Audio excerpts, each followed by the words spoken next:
À cette époque-là, Tanga ressemblait certes à nombre d'autres villes du pays. De l'atoll ondulé, des murs blancs, des rues rouges gravelées, des pelouses et plus loin éparpillées sans ordre, de petites cases avec des murs de terre battue, des toits de nattes de couleur incertaine, des enfants nus dans la boue ou la poussière des cours, des commerces sur les seuils. Pourtant, en arrivant à Tanga, le voyageur étonné, fût-ce seulement au fond de lui-même, se disait « Cette ville n'est pas tout à fait comme les autres ». Tanga ne manquait pas de cachets. Imaginez une immense clairière dans la forêt de chez nous, la forêt vierge équatoriale, comme disent les explorateurs, les géographes et les journalistes. Représentez-vous au milieu de la clairière une haute colline, flanquée d'autres collines plus petites. Sur les deux versants opposés de cette colline se situaient les deux Tangas. Le Tanga commerçant et administratif, Tanga des autres, Tanga étranger, occupait le versant sud, étroit et abrupt, séparé de la forêt toute proche par un fleuve qui roulait des eaux noires et profondes et qu'enjambait déjà un pont de ciment armé. Ce fleuve était une des curiosités de Tanga, une espèce de cirque permanent. On n'avait qu'à s'accouder au parapet du pont et à attendre. Bientôt, une case pirogue débouchait en amont. Elle glissait doucement sur l'eau. Deux hommes, accrochés l'un à la poupe, l'autre à la proue, soulevaient chacun une très longue perche.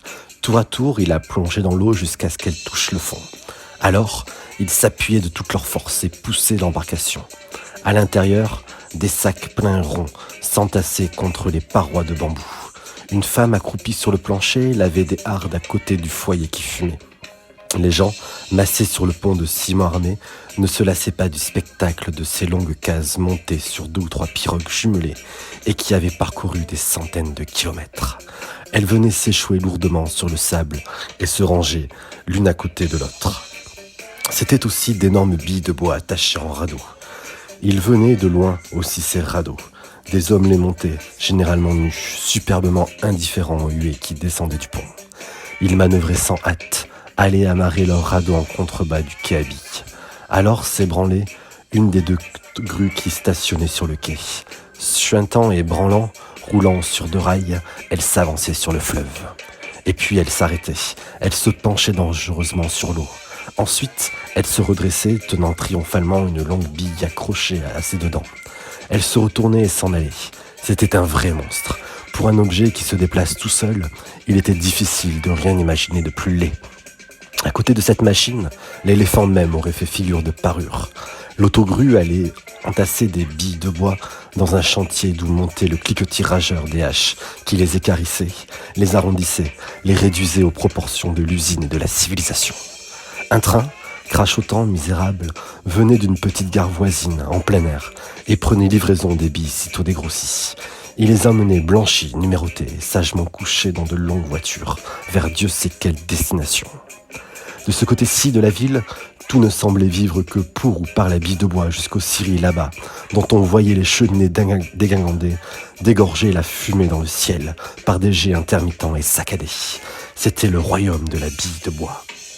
En remontant plus haut, on pénétrait dans le Tanga proprement commercial, le centre commercial comme on l'appelait. On aurait tout aussi bien fait de l'appeler le centre grec. Tout le long des rues, les enseignes sonnaient grecques. Karamvalis, Despotakis, Palogakis, Mavromatis, Michalides, Staverides, Nikelopoulos et l'auteur en passe. Leurs boutiques étaient construites à rez-de-chaussée avec des vérandas où s'installaient des tailleurs indigènes avec leurs apprentis. Elles vendaient tout. Derrière le comptoir, des clercs et des sous-clercs noirs vous invitaient chaleureusement, trop chaleureusement. Et c'est chez eux que vous trouveriez les prix les plus bas. Et c'est dans leur maison que vous trouveriez la meilleure marchandise. On voyait rarement le patron grec, sauf pendant la saison du cacao, c'est-à-dire de décembre à février. Car si le bois était roi plus bas, le cacao régnait ici. Alors, 8 heures sonnaient que monsieur Palogakis, gommeux, olivâtre, frais, fort sombrement habillé de blanc, sec, le nez crochu et paternaliste, avait déjà pris place devant une balance romaine, entouré de ces hommes, des rabatteurs qui criaient, vociféraient, trépignaient avec frénésie, se frappaient la cuisse. De loin, ils vous faisaient l'éloge de leur maître, en quelques mots très colorés et suggestifs. Si vous aviez l'air dédaigneux, ils descendaient dans la rue, vous prenaient au collet et vous disaient « Pose ta charge là sur le trottoir, nous te la remettrons sur la tête au besoin. Écoute-nous, 60 francs le kilo, pense-y mon frère. Où trouveras-tu ça ? Et patati, et patata. Monsieur Palougakis commençait la journée par un cours supérieur au prix officiel. Le prix se répandait comme un feu de brousse. Les paysans accouraient avec leurs charges, s'amassaient devant le Levantin. Et plus il y en avait, et plus il y en venait, et plus il était facile à monsieur Palougakis de baisser progressivement et insensiblement le taux et de commettre d'autres fraudes. La circulation abondante à Tanga lui donnait une allure dramatique très prononcée. Il ne se passait pas de jour qu'un homme ne fût écrasé par une automobile ou qu'on assistât à une collision spectaculaire de camions. Il semblait justement qu'il y eût trop de camions à Tanga. Peut-être était-ce uniquement parce qu'il y en avait du monde entier. Chaque usine avait envoyé au moins un échantillon la représenter dans la ville. On en voyait de longs et osseux comme la carcasse d'un animal préhistorique. Certains étaient gigantesques et massifs, faisaient un bruit à vous rendre fou. D'autres étaient petits, trapus, ramassés. Ils arrivaient du nord ou du sud, de l'est ou de l'ouest à une vitesse folle. Sans ralentir, ils pénétraient dans la ville, laissant un nuage de poussière triomphale flotter derrière eux, où éclaboussaient hommes et choses de boue et de latérite rouge. Les rues de Tanga n'étaient pas bitumées à l'époque.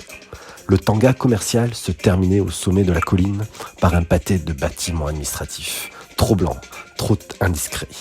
Ils flamboyaient au soleil. Leur vue laissait, on ne sait pourquoi, un irréductible sentiment de désolation. L'autre Tanga, le Tanga sans spécialité, le Tanga auquel les bâtiments administratifs tournaient le dos, par une erreur d'appréciation probablement, le Tanga indigène, le Tanga des cases, occupait le versant nord, peu incliné, étendu en éventail. Ce Tanga se subdivisait en innombrables petits quartiers qui tous portaient un nom évocateur. Une série de bas-fonds en réalité, les mêmes cases que l'on pouvait voir dans la forêt tout au long des routes, mais ici plus basses, plus chiches, plus ratatinées, étaient bâties en matériaux de la forêt qui se raréfiaient à mesure qu'on approchait de la ville. Deux Tangas, deux mondes, deux destins. Ces deux Tangas attiraient également l'indigène. Le jour, le Tanga du versant sud, Tanga commercial, Tanga de l'argent et du travail lucratif, vidait l'autre Tanga de sa substance humaine. Les Noirs remplissaient le Tanga des autres, où ils s'acquittaient de leurs fonctions. Manœuvres, petits commerçants, cuisiniers, boys, marmitons, prostituées, fonctionnaires, subalternes, rabatteurs, escrocs, oisifs, main-d'œuvre pénale, les rues en fourmillé. Chaque matin, les paysans de la forêt proche venaient grossir leurs rangs, soit qu'ils fussent simplement en quête de plus vastes horizons, soit qu'ils vinssent écouler le produit de leur travail.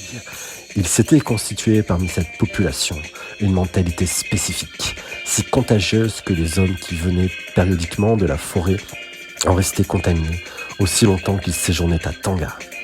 Comme les gens de la forêt éloignée qui conservaient leur authenticité, les habitants de Tanga étaient veuls, vains, trop gais, trop sensibles. Mais en plus, il y avait quelque chose d'original en eux maintenant. Un certain penchant pour le calcul mesquin, pour la nervosité, l'alcoolisme et tout ce qui excite le mépris de la vie humaine. Comme dans tous les pays où se disputent de grands intérêts matériels. C'était la ville de chez nous qui détenait le record des meurtres et des suicides.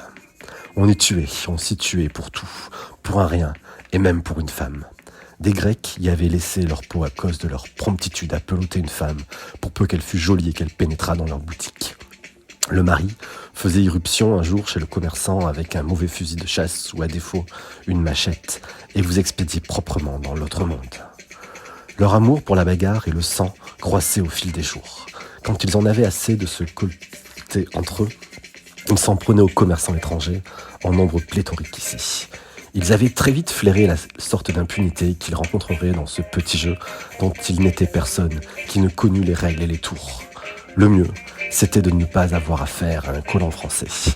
Mais si cela vous arrivait, vous saviez à quoi vous en tenir. Au fond, n'est-ce pas l'essentiel ?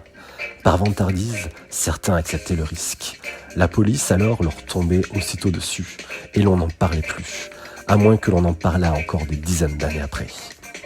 Quant aux membres civils de la hiérarchie supérieure de l'administration coloniale, il semblait qu'on les payât pour briller par leur abstentionnisme. Ils étaient arrivés de tous les coins du pays. Mais ils tendaient de plus en plus à se penser plutôt comme habitants de Tanga que comme originaires du sud et de l'est, du nord ou de l'ouest. On pouvait les voir dans la rue. Ils riaient, discutaient, se disputaient, avec des gestes qui auraient enfermé l'univers entier. Ils couraient, marchaient, se bousculaient, tombaient de vélo, le tout non sans une certaine spontanéité, seul résidu de leur pureté perdue. Ils s'agitaient au soleil, dansaient, chantaient sous le regard angoissé des sbires qui circulaient par groupes comme dans une nuit en état d'alerte. La nuit, la vie changeait de quartier général. Le tanga du versant nord récupérait les siens et s'animait alors d'une effervescence incroyable. Il faisait fête chaque nuit à ses enfants prodigues. On eût dit qu'il aurait voulu les abreuver d'une chose qu'il perdait peut-être pour toujours. La joie, la vraie joie, la joie sans maquillage, la joie nue, la joie originelle. Mais cela, il ne pouvait pas le comprendre. Déjà, ils ne pouvaient plus dire d'où ils venaient qu'en nommant leur village natal, leur tribu d'origine. Ils ne savaient pas non plus où ils allaient ni pourquoi ils y allaient. Étonnés de se trouver si nombreux ensemble, ils étaient non moins étonnés de cet étrange isolement de forêt vierge où ils se sentaient individuellement. Dans Tanganor, une case sur 5 tenait lieu de débit de boisson. Le vin rouge, généralement mélangé de mauvaise eau. Le vin de palme, souvent mal conservé. La bière de maïs, ce qu'il y avait de meilleur, y coulait à profusion. Les initiés savaient en outre où et comment se procurer de l'African Gin, une fameuse boisson locale très fortement alcoolisée. L'administration en avait formellement interdit la vente et la fabrication par fanfaronnade. Il s'était donc installé tout un réseau clandestin de distribution, de vente, d'achat, de transport de ce produit rare, n'importe comment, et ce n'est pas sa fabrication que l'on pouvait raisonnablement interdire, puisque là-bas, loin de la ville, au sein de la forêt, personne n'irait jamais voir.